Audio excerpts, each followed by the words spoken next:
Welcome to the show. This is Drew Grunwald, your host, and we're here with AZ's on the Fence. Joining me this segment is Tom Symes, State Representative, Legislative District 2. You're running for State Representative District number 2, correct? That's correct. Yep. That's kind of the I-17 101 area, North Phoenix. Yeah, North Central Phoenix. Yep. Yes. And have you held a political position before, Tom? I have not. This is my first attempt. And there's nothing wrong with that. Somebody's got to do it their first time. And in fact, I'm kind of a fan.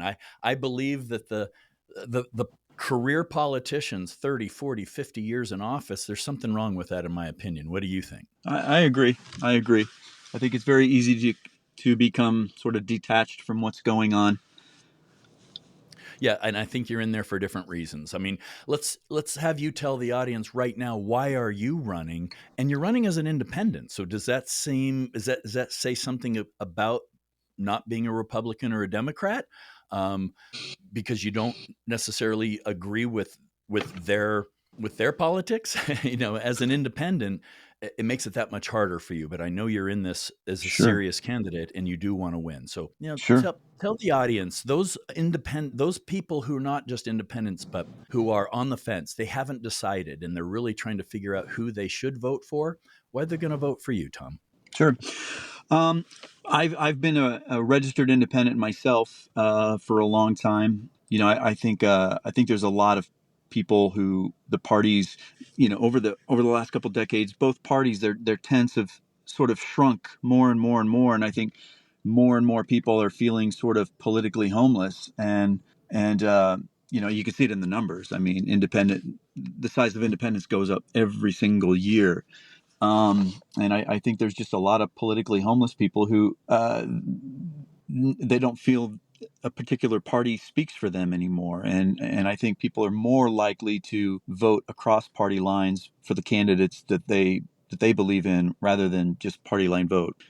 From a political strategy perspective, it would have been a heck of a lot easier to run with a party, especially here in Arizona. It's not easy to run as an independent, but specifically what I wanted to do, I'm not trying to be a career politician. So I wanted to run specifically as an independent in Arizona, not because it's easy, but because it's hard, to borrow from JFK. So yeah, it's a voyage of discovery. It's an adventure. I'm having a lot of fun, but it's definitely challenging in the state for sure. Yeah, let's just make something that's inherently difficult. Let's make it even harder and just go as an independent, right? So, Right. if you're a Democrat, people think of you along the lines of a liberal in the government and political sense. If you're a Republican, it's more conservative. Not that I'm trying to put a label on you, Tom, but you want people going to vote for you. What do you stand for? What are they voting for if they elect you to represent them? What are they going to get? That's one advantage of being with a party. It's sort of, there's sort of a little bit of a cheat sheet on what you probably agree with. Yeah, right. However, I would say, what does it mean to be a Republican anymore? I mean, Donald Trump and Mitt Romney are both Republicans, but I'm sure they disagree on many issues. Oh, yes, they do. All what I'm saying is, for myself, and I think for most people, it really depends on the issue. There's plenty of issues where I would probably side with the conservative point of view, and there's issues where I probably side with the liberal point of view, and that's just who I am. Right. But I come to each issue without any sort of ideological or partisan baggage. It's how I feel. I have and it's not that I don't believe in things. I believe strongly in things. It's just not through Through a party line. the perspective of a party. Yeah.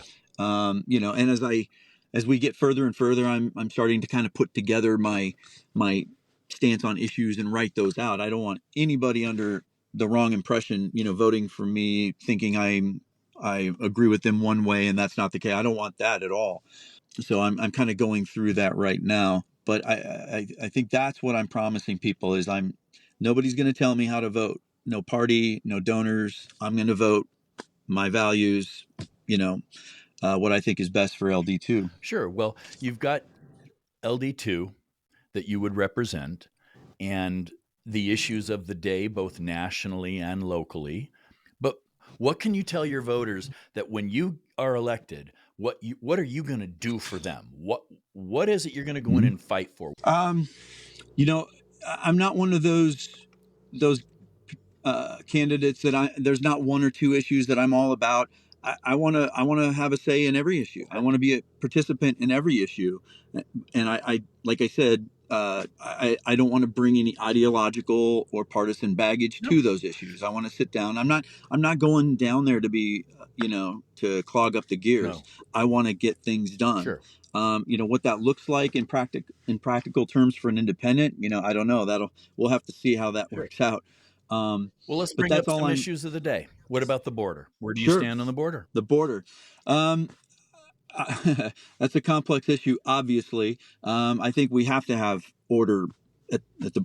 That sounds like a Right. bumper sticker. Right. Order at the border, but we can't have a border where everybody is just coming across. We have to secure the border and have processes in place. But I also think we have to address those that have been here for a long time, that have established families and are working and are living in the shadows. We can't ignore them. We have to deal with that as well. I was a fan of the of Kristen Sinema's plan. Not everybody's going to get everything, but it was a bipartisan plan that could have worked. It could have moved the needle. So that's what I'm looking to do, is just coming up with practical solutions. Absolutely. Where do you stand on abortion? As we know, Abortion. Arizona just went crazy with a Civil War era abortion policy. It needs to change. That can't stay in place. Where would you like to see that go? Right, right. Yeah, that was quite a bomb that was Yeah, that was dropped. Obviously that Civil War era law is out of touch with where it's people are. archaic. So we need to quickly get that overturned. We have the ballot initiative that they have that will be on the ballot. They got plenty of signatures. Where am I personally? Look, it's not my business. What a woman chooses to do with her body. That's between her and her doctor. Now, obviously, to an extent, I'm I'm not a doctor. I'm not a scientist. I think at some point that maybe is a wider Sure. conversation. I think the measure is 24 weeks or something. Yeah, that's kind of where Yeah. I'm at.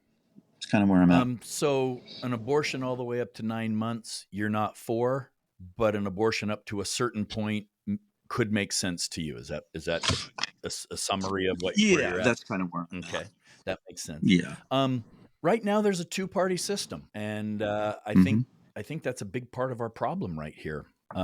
What do you think's the biggest problem with the Republican Party right now?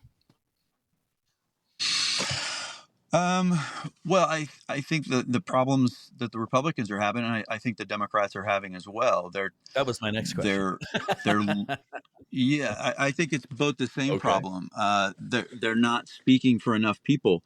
They're pushing people more and more out of the tents.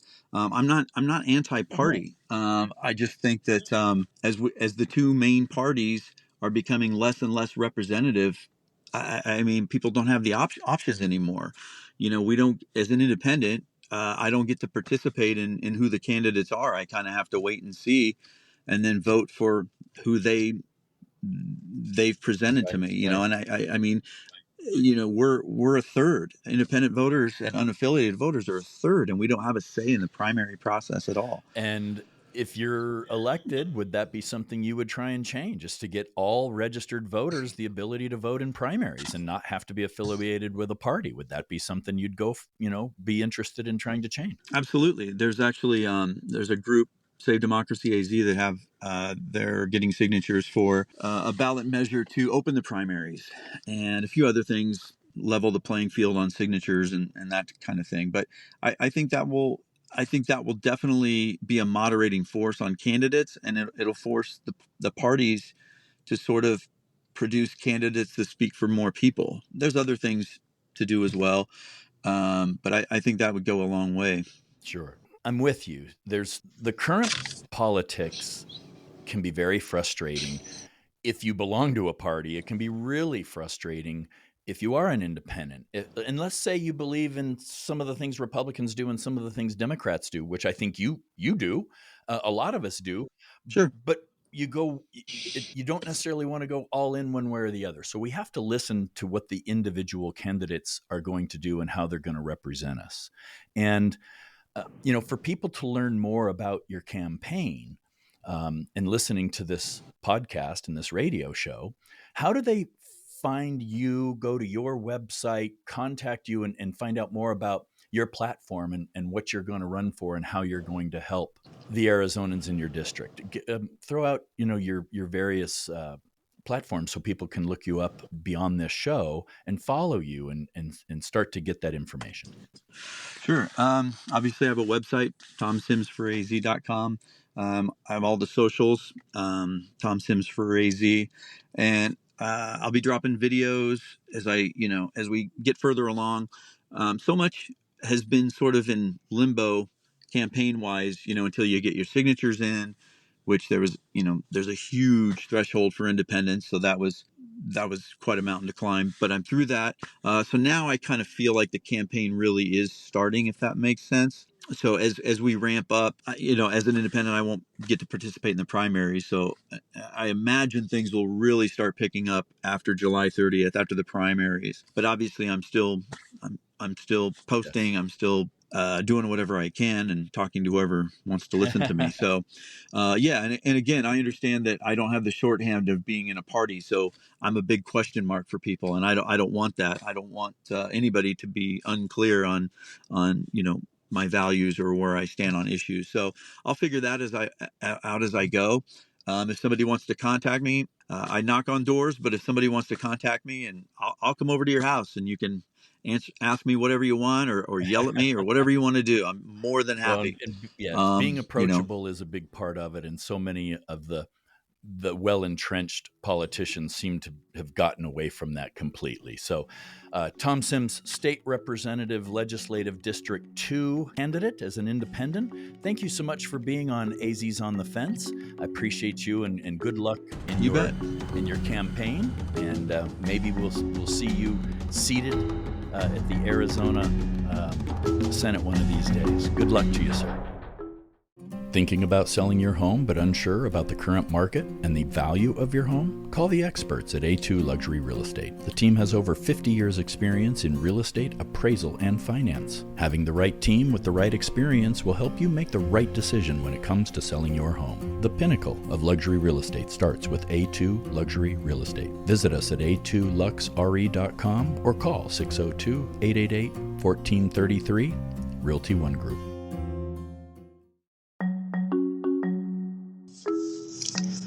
And welcome back to AZ's on the Fence. Joining me this segment is Tom Sims, State Representative, Legislative District 2 candidate, running as an independent. And, we just had a conversation about, your campaign and some of the issues of the day. Running as an independent, as we discussed, only makes running in a political campaign that much harder. Sure We does. saw, yeah, we saw Kirsten Sinema win as a Democrat, and then before her term was up, um, left the Democratic Party and became an independent. I don't know that you know why, but venture a guess for us. You're running as an independent. She converted to an independent. What do you think happened there? From an outsider's perspective, I think it's a great example of someone, not towing the party line and getting pushed out. I think in her case, as an independent, you have to appeal to the moderates in both parties. And I think maybe she angered so many people in the Democratic Party that that probably wasn't a path for her. Again, this is an outsider's guess. But I will say this about Kristen Sinema and others. I can only imagine the amount of pressure she was under to do what the party wanted her to do. And regardless of whether you agree with what she did or didn't do, she withstood that pressure and stuck by her guns. And I have to respect that.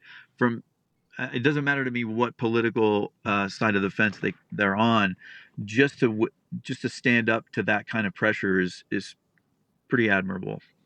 You know, I have to agree. She was more of a centrist, and she didn't always toe the Democratic Party line. And sometimes she would do some things that and the term on the Republican side is the rhino, right? Where Right. they are supposed to be a Republican and they're supposed to be, follow a certain party line, and if they don't, John McCain, that people would get angry with them. Well, I think this two-party system has really become a bigger problem than anybody ever thought that it would, other than our founding fathers.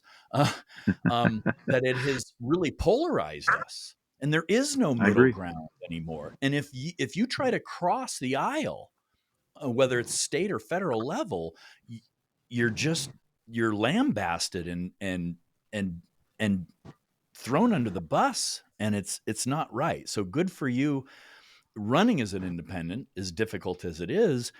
At least you don't have some party telling you what to do. You can listen to your constituents and truly represent the people of Arizona who elected you. Right. And I'll tell you a little inside baseball. I've had conversations with sitting legislators from both parties and just have conveyed how, I don't know if jealous is the right word, but the idea of being able to vote my conscience rather than having to vote against a bill simply because it's from the other party because that's what they have to do. I've had that conversations a few times already. Yeah, So and it just further encourages me to keep on. good. Yeah, like you said, so you don't know if it's jealousy, but a little bit professional Yeah, jealousy. They're like, I wish sure, I could do that. sure. Um, and that is a problem with our political process right now between the donors and the people who elect you and the party itself. If you're not allowed to truly vote the way you want to, and hopefully you represent your constituents the way you should, there's something wrong with that. And I had asked you in the previous segment about the biggest problem with the Republicans and the Democrats, and you kind of said it's the same as they've just become these behemoths and they have a certain agenda, and if you don't follow that, um, you're going to have an even tougher road. It sounds like, right? So, what do you think about the recent ploy with the GOP to come? I think they passed it in a recent um, meeting that they had, where they can vote out certain members if they're dissenting. That doesn't seem like what our founding fathers and our Constitution was designed to do. Does that make sense? No, I don't think so. I mean, you see it quite a bit. You see it quite a bit around the country where they're sanctioning or I don't know what their terms are for the parties, but censuring essentially Right.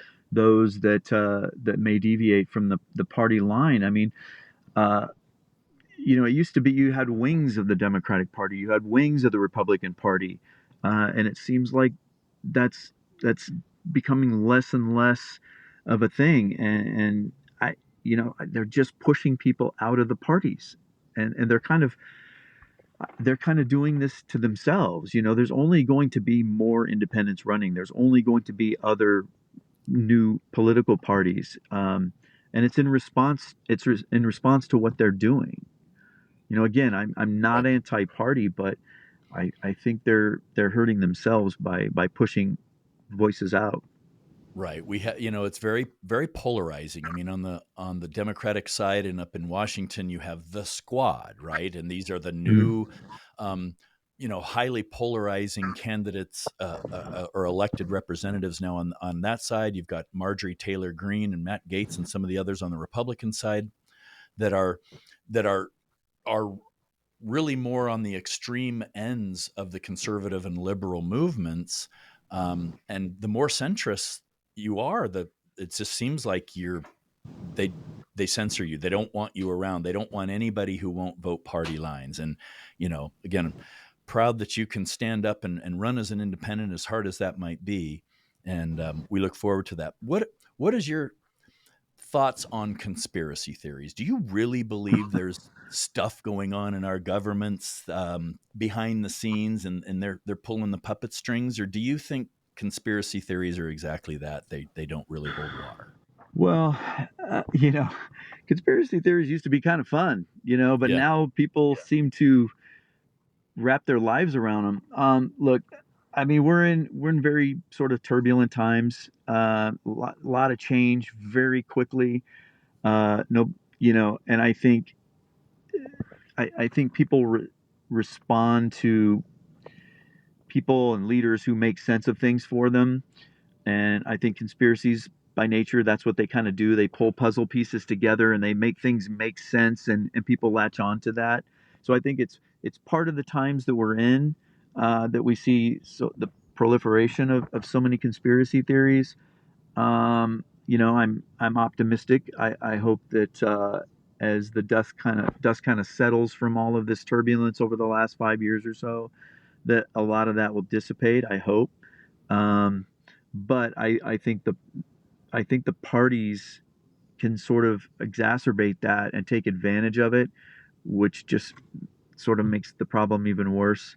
But I think transparency and just shining a light on those things and addressing them rather than trying to push them into corners. I think that's the only way you sort of pull people out of that. Yeah, I believe people will always come up with or believe in conspiracy theories. It's interesting how they always seem to come after the fact. Like people believe in Nostradamus and all of his predictions, but they can't go into his writings and find out what they are until after they've already happened, right? And then they can connect the Right, right. dots. So same with conspiracy theories and political. It seems like it's plausible and possible and probable. Um, but nobody can seem to predict what it's going to do. It always seems to be the connecting of the dots after the fact. But it is interesting when some people do make some predictions and they do come true. Then you start to wonder, did they have some inside information and people were laughing at them? But when you prove a conspiracy theory or when it did come true, it makes everyone scratch their head, doesn't it? Yeah, I mean, I think conspiracy theories kind of give people more credit. It's hard enough to get three people to make plans for going out on a Friday night, much less a grand conspiracy controlling the world. So I'm a little skeptical in general. But they're Yeah, fun. You yeah. see the puzzle pieces come It's together. and it is. It's dinner conversation, and it's fun for that. I don't know that it has place in politics, but it's always been there. Um, No, and and no, and hopefully, right, with more parties than two, if we could get three or four or five actual parties where candidates have a chance of getting elected, I think it would change our country in a great way. And whether it's the independent party is going to be the next big third party, it seems to be gaining some traction as the Democrats and the Republicans tend to be people are starting to leave those parties because either they get elected and then don't represent the people who elected them and put them there. They seem to be headed down their own path. That's not what they were sent there to do. Um, what is it that you're going to be able to do and share with your voters that says you're going there to represent them, and you don't have uh, your own political or long-term agenda in place? well, um, I'm going there. I by the nature of being an independent, I don't have to play by the party rules. I don't have to play to big donors. I'm truly going to be able to vote my conscience, my values. And again, I'm not going there to cog the wheels. I want to get things done. And I if who knows how I'll be treated, as an independent. There's never been an independent elected to the legislature here in Arizona, so who knows how I'll be treated as an independent. The pessimist in me, I figured they would just box me out and ignore me, but I've actually had a couple conversations with sitting lawmakers, and that hasn't. They seem to be a little more optimistic about how I would be Good, treated. So good, knock on wood. Um, and if I can give them some right, sort of cover, just blame it on me. right. That's fine. Blame it on me. Vote. Let's get something done, and just blame it Good. on me. That's fine. I'll Well, I'll be good. that for you Glad too. to hear it. Tom Sims, running for State Representative Legislative District 2. Thank you for joining us here on AZ's On the Fence. Good luck in your You campaign and in bet. your candidacy. And come November, people get out and vote, right? That's the number one thing. Votes have consequences, and we want them to get out and vote. Absolutely. One more time, tell them how to find you online and where to get more information on your platform. There you go. TomSimsForAZ.com. Tom, thank you very much for SIMES. joining us today, and I look forward to speaking with you again in the future, and good luck on your campaign. Thank you very much. Bye-bye. You bet. Thanks, Drew. Thanks for listening to AZ's On the Fence. Go to the website at ArizonaDecides2024.com. Be sure to tune in every Sunday at 9 a.m. on Money Radio, 1510 a.m. and 105.3 FM, and download anywhere you get your favorite podcast.